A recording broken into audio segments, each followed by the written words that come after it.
that was published last year. And I have been blessed to be under Dr. Thompson and Walter's mentorship and guidance. He's really one of those people. He's got this quiet but extremely striking and brilliant personality. When you get to know him, you will know that he's indeed a sagacious individual.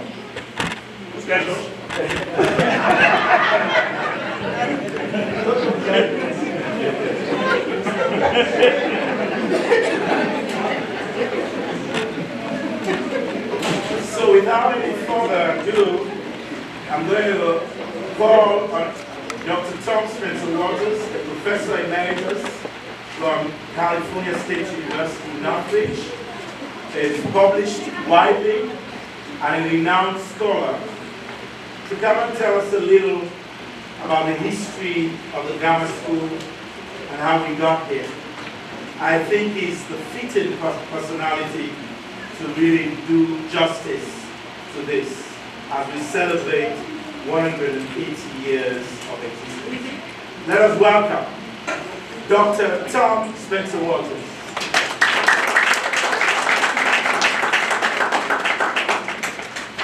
Resident erudite scholar. For the president for like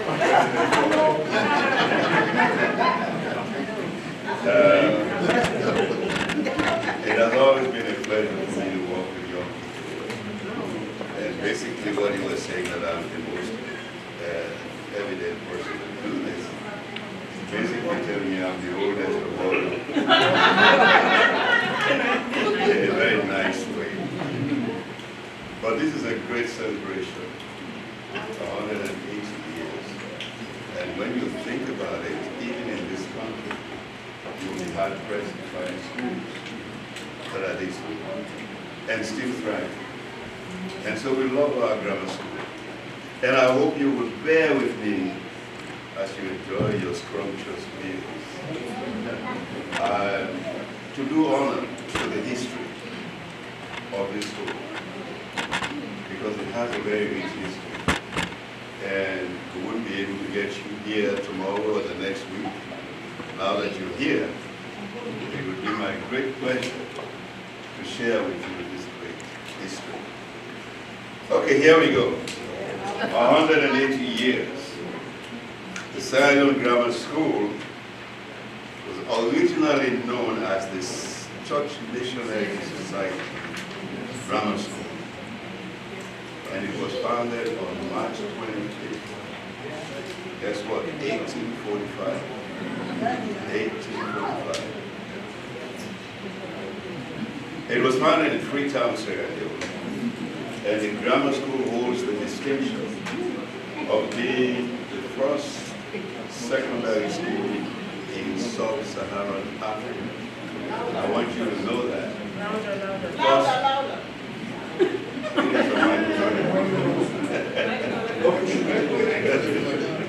Yeah. No, I am saying that the grammar school has the distinction of being the first secondary school in sub-Saharan Africa. Yes. Oh, okay. The school came about as a result of the need to bridge the educational gap between the high school and colleges. Furobe College already had been established in 1827. I don't know how many of you know that. It's older than the grammar school, Furobe College. And it was established to train African missionaries and teachers. As Furobe College's academic standards rose, it became evident that existing schools were not adequately meeting the needs of the college. And so, in order to service this rigorous curriculum of Furobe College, the CMS procured a building at Regent Square in Freetown, formerly the residence of the governor, and he was there until 1841. And they used this to house the new grammar school. This building is notable for its imposing arcs. And it is these arcs that led to the affectionate term Regentonian. Those of you who don't know why they call us Regentonians, it is because of this building's arcs. So the pupils and the old boys are known as Regentonians. So we have a very close relationship with the starting of the school itself, including its physical structure. The school commenced with 14 foundational pupils, drawn from, you will believe this, so many areas. Some people would think it's just the Creoles of the Western area. No. Those 14 students came from the Galinas area, which is close to Liberia, the Port Loko area, and of course the colonies, the colony itself, which includes Kent, Kisii, Probe, Charlotte, and Freetown. And the founding principal, as some of you may know, was the Reverend Thomas Payton. In fact, the building in the Sierra Leone Grammar School has been named after him. Now, following his death in 1853, Reverend James Quaker, one of the original 14 students, became the first Sierra Leonean to lead the institution. This was in 1853. We had a black man becoming principal of a UK secondary school, which was impressive. Now, during his exemplary leadership, the grammar school band and the printing press were established, and they are still there today, grammar school band and the printing press. Succeeding Reverend James Quaker as principal was another African pupil at the school. Reverend Obadiah Moore was the third principal of grammar school. And all of this happened before we got to the 1900s. And that is really very impressive. Now, the curriculum of the grammar school then encompasses subjects such as English, grammar, composition, Greek, Latin, French, Bible knowledge, mathematics, science, geography, astronomy, history, writing, recitation, music, and agriculture. See how thorough that curriculum was. I don't think the school offers these many subjects anymore. I don't think they can afford to.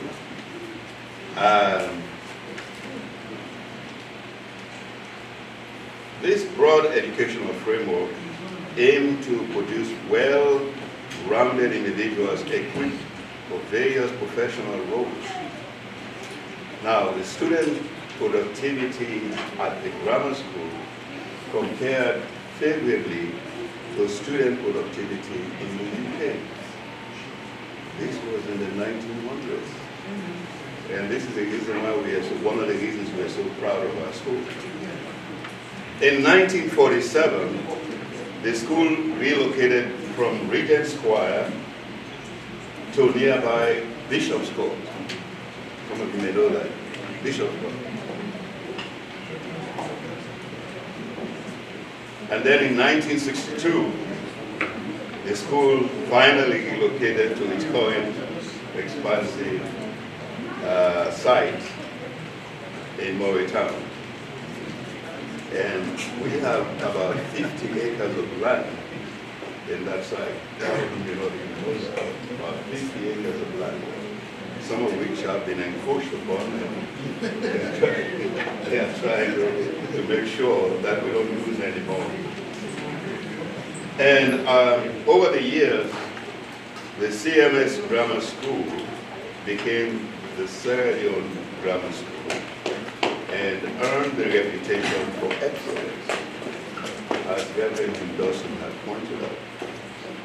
Its commitment to quality education contributed significantly to Grobe College's esteemed title as the Athens of West Africa. That I know you know.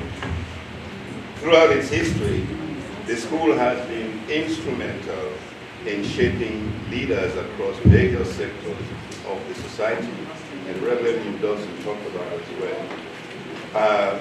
Grammar school and FBC graduates fill many civil service positions all over West Africa, and also including the island of Jamaica.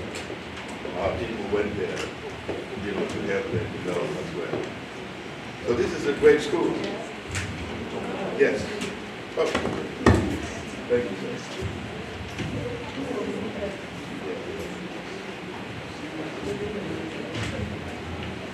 Now, when you look at all of these accomplishments, these phenomenal achievements, it is not difficult to understand why after 180 years, Sierra Leone Grammar School continues to thrive as a leader. Reverend Payton set the standard for our beloved alma mater, and generations of leaders later after him have fearlessly pursued. Two of those come to mind right now. Principal Frank Wood, he was there in the 1960s, around the time that we were getting ready to go to the grammar school. And of course, a school has been named after him. I mean, a building has been named after him as well. And also Principal Akiwande Lasite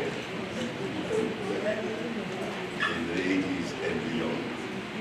Someone that I went to school with and understood why he became as popular as he was in the grammar school.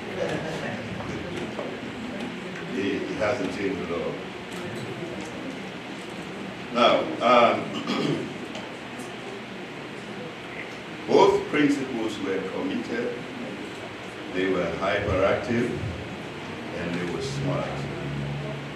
They could identify most of the students by their first names and would not hesitate to pursue latecomers towards the makers. Frank Wood, for example, I never saw him in long pants. He was always dressed in short pants, and he loved the color blue because it gives him the freedom to run after his students.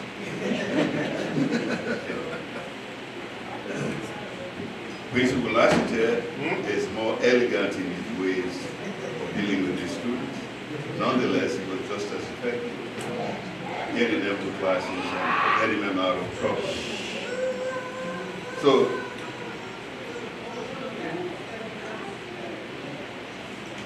it is very welcoming to have so many people who have contributed to the development of the school. I only name those two because they are very close and personal to me. But there are many, many more, which some people have mentioned already. When we decided that the school would be better off going private, Regentonians the world over took steps to strengthen technology education and training at the grammar school. And this was to keep up with world trends. Regentonians like our own Emil Davis Ben, Patrick Hugh Dawson here, Fasime Samora, and Andy Karamukoka. These are just to name a few who have been very, very diligent in making sure that this technology education is beneficial to the students. I would humbly add myself to it because I personally worked with my university to provide over 100 laptops for the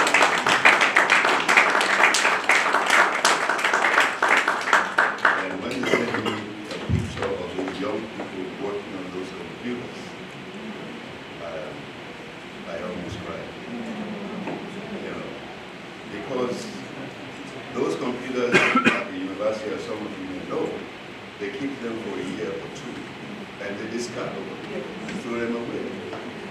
You know, so I had to work with my provost and president. In fact, I had to go all the way to the president, you know, to try to get them to divert things that they were going to throw away and give an opportunity to students who really did not have that opportunity to have done that. So they were very happy to do it. I showed them the picture and they were ecstatic. They said, we have to do this again. But by then I had retired. Yeah. As a result of all this, Gidentonians have come to value commitment, hard work, innovation, and most importantly, intelligent risk-taking. You know, there are only about 9 of us here, but we're able to deliver. Yes. Yeah, in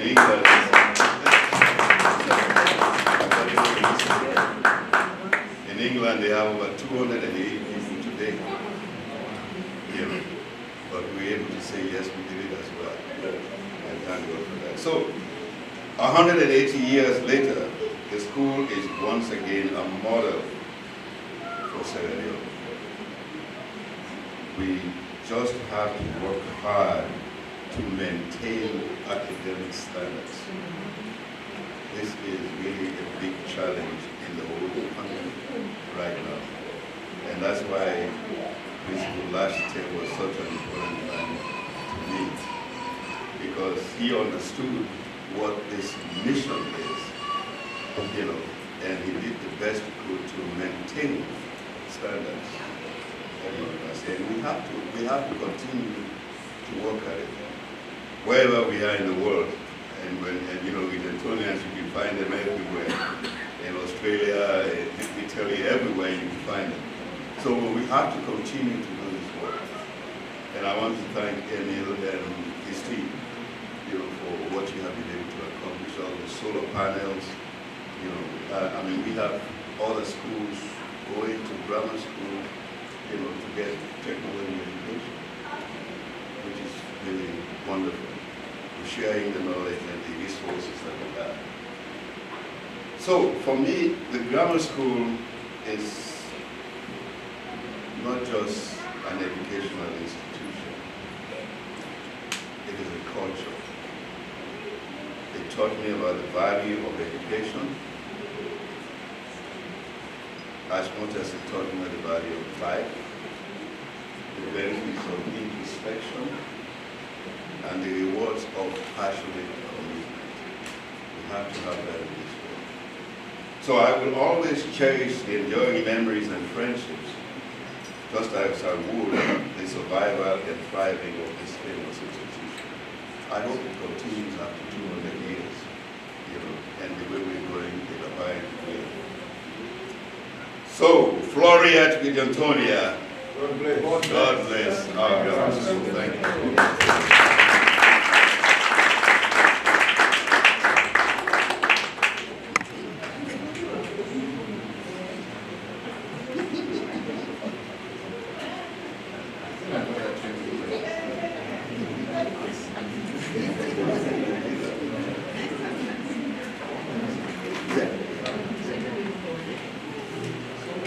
Okay, we have a gigantic cake here representing 180 years of our existence.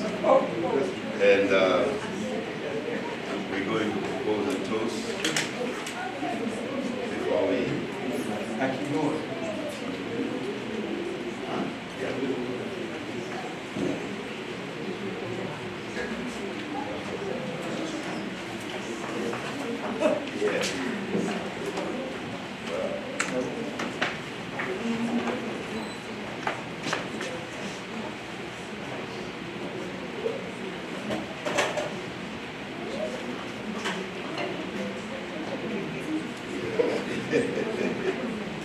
And the cake reads, celebrating 180 years. Happy birthday, our new school. All right. Yes.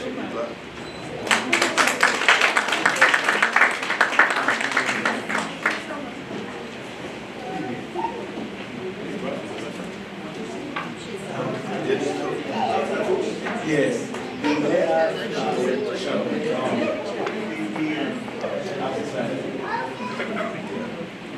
Okay, so we would like for you to drink to our 180-year health. Yeah. And while we prepare to cut the cake.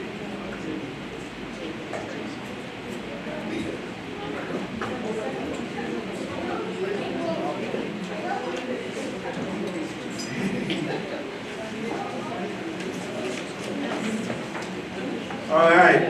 Before we cut the cake, I want to thank Dr. Tom Spencer Walters for that flawless, comprehensive, and detailed history of the grammar school's rich heritage. So let's give Dr. Tom Spencer Walters another big round.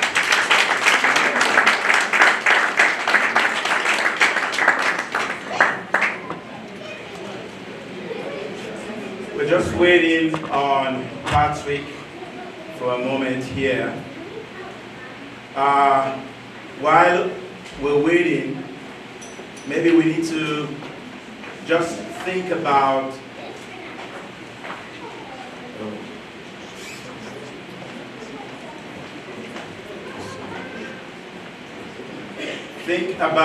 some of the qualities of a great Regentonian.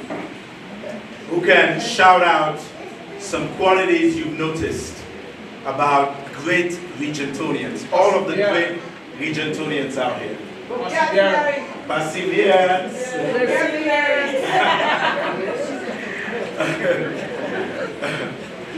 Vocabulary. What else? Resilience. Resilience. Hardworking. Hardworking. Educated. Educated. What about handsome?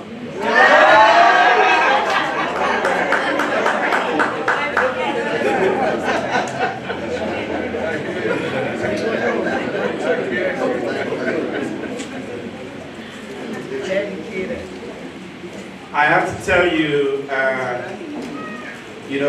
going back to what Dr. Spencer Walters said earlier, the grammar school really shaped me in the person that I am today. As a young man, when I entered the grammar school, we've got, like many schools in Sierra Leone, you've got social clubs and social hour. And I ended up in the debating society or the debating club, and I also was a member of the drama club. And I have to tell you, that made a huge difference in my life, because when I entered the grammar school, and I'm sure some people might be surprised about this, I was very shy, right? And it was at the school that ended up shaping me in terms of being able to stand up and talk and talk in front of the public and with eloquence and all of that. So I am extremely grateful for my education at the grammar school.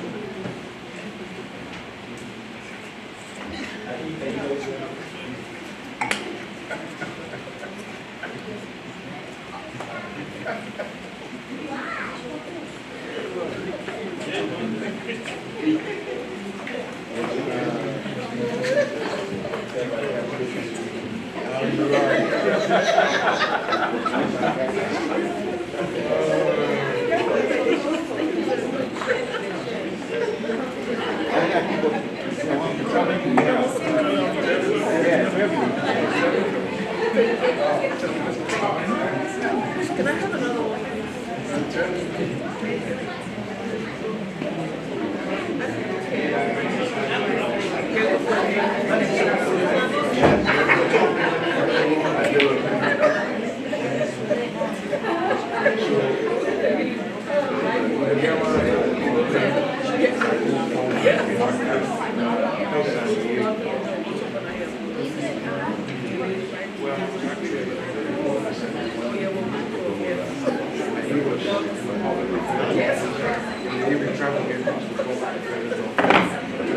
In surgery for a heart attack, a middle-aged woman has a vision of God by her bedside.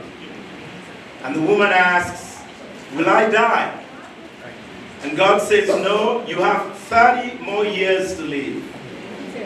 With 30 years to look forward to, she decides to make the best of it.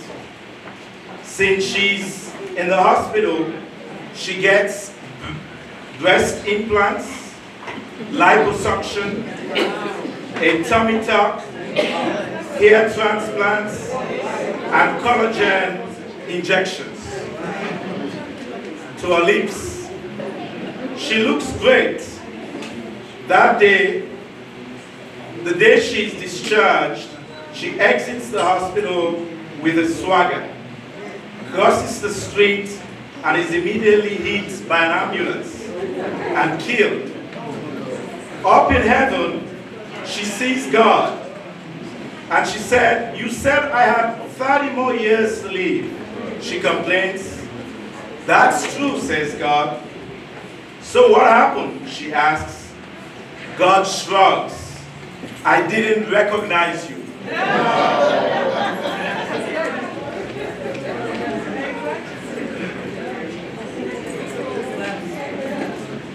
All right, are we all ready to go? All right.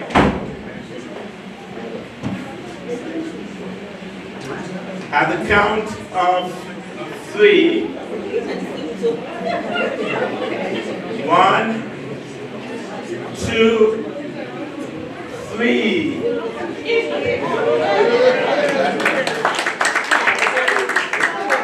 Let us drink lustily to the health and longevity of the Bible. Continued success.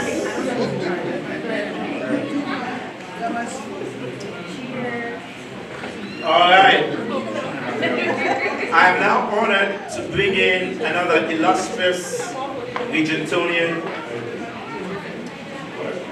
a very active one for that matter in our chapter. He is currently the Secretary General of this noble chapter, and he and I were at school almost around the same time. I was years ahead of him, but he eventually worked so hard and became the head boy of the school, and was quite a remarkable student. He ended up getting a distinction when he took the GCO levels, and in fact scored the best. He had the best results for the sciences at the grammar school. He's an engineer, an impeccable engineer, and has quite a remarkable CV, and he's been really leading, the initiatives of the STEM program currently at the grammar school. In fact, he was, through your help, and I actually want to commend all of you, through your financial support, we were able to send Emil to Freetown, where he spearheaded, the solar panels. And since then, he's actually been in charge of that, and he's been doing it so meticulously. Yes, let's give him a big round. So without further ado, let me welcome this gallant of a man, Mr. Emil Davis-Vett, to introduce our beneficent speaker. Thank you very much, Mr. President, for those 5 points. So, ladies and gentlemen, distinguished guests, fellow Regentonians, it is my absolute pleasure today to introduce a fellow old boy whose journey and achievement truly reflects the spirit of the Sierra Leone Grammar School. At the heart of a timeless motto, Dayoko, which means I pursue. Dr. Sir Boduri Tondone is a proud alumnus of the Sierra Leone Grammar School, though he began his secondary school journey at the Prince of Wales in 1996.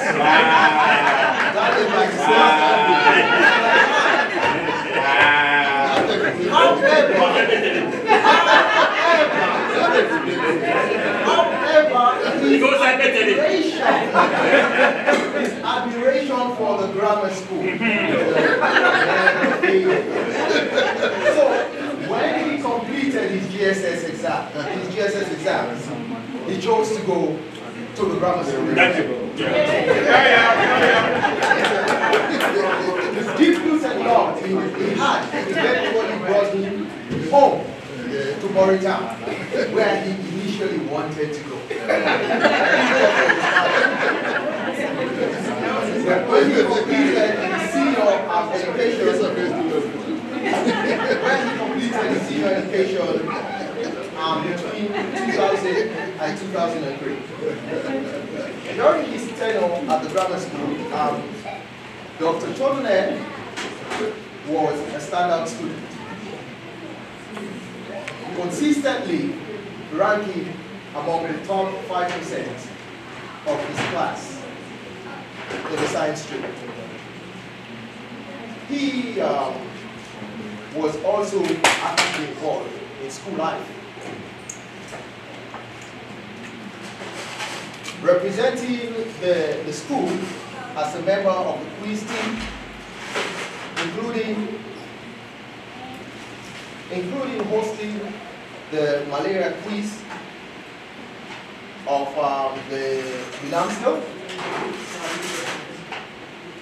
And for him, that was a proud moment, and for the school as well.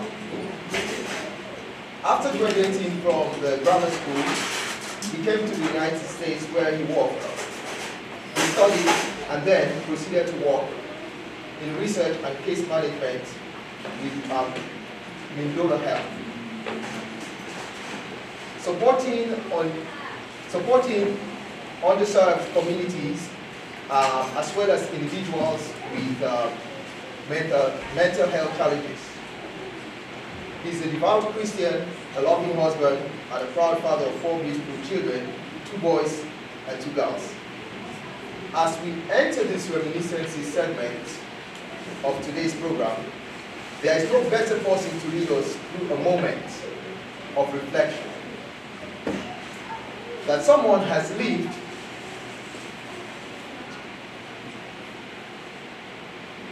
in their journey at the grammar school. It is with pleasure that I would like to welcome our brother, Dr. Sir Boduri Tondone. Before Dr. Boduri gives his reminiscences, I just want to make a quick announcement. Fully served, there is a second set of scrumptious food awaiting for you, so I hope you will all enjoy.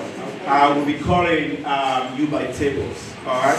So while he's giving his reminiscences, please feel free to serve and enjoy the next meal. Thank you. Thank you, Mr. President. Good evening. Good evening. Fellow Leontonians. Good evening. Good evening, esteemed guests. And also that gentleman who stole Mr. Davis' book in 2000 from our library. I still remember you here.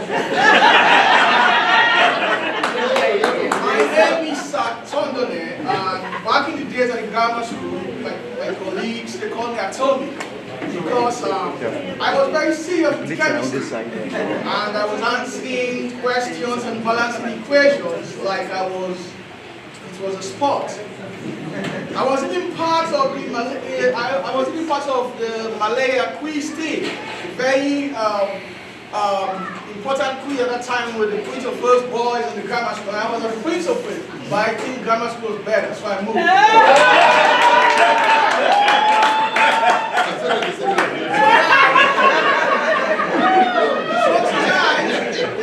So tonight I've been asked to take you on a short journey, okay? It's go back to our grammar school days, full of pain, pride, punishment, and plenty of laughter. So buckle up, okay? It's about to be nostalgic. Who remember those dreaded grammar school morning assemblies? They weren't just gatherings. No, they were physical, spiritual, and emotional examinations. You sure when your tie was straight, your socks were up, and your shirt didn't have any one invisible speck of doubt. Because we have a prefect Jones, who could spot a missing button from across the campus like a bone. And as we sang, immortal, invisible, God only wise, there was always that one guy behind us mumbling, immortal, invisible, God only wise. Of course, we have Mr. Lashite. He was the human CCTV. Mr. Lashite could try to sneak in late, okay, from the side of him, and he can recognize you from afar, from behind, you know? And you say, you there with the white socks and long neck, come out. Even the Holy Spirit was like, how did he know? Of course, we have the quiet queen of mathematics, Mrs. Nichols. We call her Mommy Nichols. Mommy Bondu. Right. There you go. That's the real name. She didn't need to shout. One look from those glasses, antique glasses, will make a whole classroom go silent. She walked in calmly, write a complex equation, and say, you don't understand? Wonderful, that means we can start. She was grace, discipline, and excellence. Of course, we have the chemist with the eye-bar, Mr. Karim. Chemistry was my favorite subject, okay? And the man made it unforgettable, okay? This guy has the freshest eye-bar in the whole of West Africa. Wow. That haircut was so sharp. Even the molecules respected him. Wow. He would come in, write 5 equations on the board before even saying good morning. Then turn around slowly and say, balance that. And just like that, you're sweating like you are taking an international examination. But thanks to him, chemistry made sense. That's where I earned my nickname at Tommy, because I was always deep in the element, formula, and reactions. Then we have our librarian, the book whisperer, Mr. Davis. If he likes you, he will come and tell you, oh, that's the recent edition of that book. You know, and he will give you the secret academic, we call it the secret academic plug. And you will top your class and people think you're a genius because you have the right material. That man even knew all the editions of books. If he doesn't like you, forget it. Okay? And some of my colleagues, I believe there is someone here, I believe there is someone in Maryland who still holding a book since 2001. Of course, we can remember, we don't remember the lunchtime at the grammar school. Our food courts, our food courts at the grammar school, we have rice and beans. We'll be lining up to eat the rice and beans from aunties. And our seniors, like, they'll be like, I beg, move away, move away. And we'll be tied you if you're a junior and you don't move away.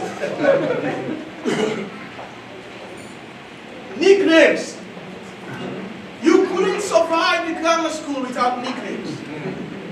We had boys who were called area boys, calculators, bush people, and not once did we ask, how did we get those names? We just accepted them. Then came the inter-secondary school jamborees. There are times when we have the intersect, you see us, they call us the grammar school, but we're trying to get there and it was guys. There were times I tried to get this, I tried to speak with this and it was lady, and she was like, you never passed biology. I told her. Then she said, well, just explode. Now, lessons and legacy. But let's be real, beyond this punishment, this mixed meal and bad soup, beans and rice, grammar school gave us something priceless. What is brotherhood, resilience, and pride. So today, whether you are in Las Vegas, whether you are at Lunge, or you are in LA, once you hear someone says they went to the grammar school, you stand a little taller. We came as men, sharpened, molded, ready for the world. So my brothers who called me and told me, who suffered those long assemblies, who came with me, who ate those rice and beans for aunties, or who wear the grammar school badge like a badge of honor, I salute you. We're not going to ever forget. Thank you, and God bless our grammar school. Amen.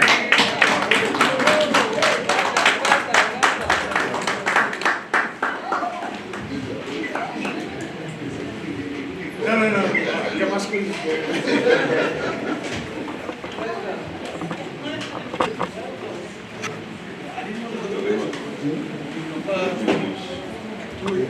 Wasn't that stupendous, prolific, outstanding? Let's give Dr. Tondone another big round of applause. So, Dr. Tondone, I have a question for you. You know, we are so elated that you are here, and I'm assuming that you will be joining this chapter, right? Yes, and you'll be a very active member from now on henceforth. All right, excellent. So welcome. We welcome you with all the grammar school love that you deserve. Thank you for such an amazing reminiscences. All right, I'm going to let people serve and get their meal. I do want to acknowledge a couple of people. We need to give a round of applause to Mr. and Mrs. Solomon Musa. The food you are enjoying was prepared by Mrs. Brenda Musa, accompanied and helped by her husband, Solomon. So Solomon and Brenda, thank you so much for such a scrumptious meal. All right, let's also acknowledge Ngozi Udose for that angelic rendition that she gave at the church. A round of applause for my niece, Miss Ngozi Udose. Well done, well done.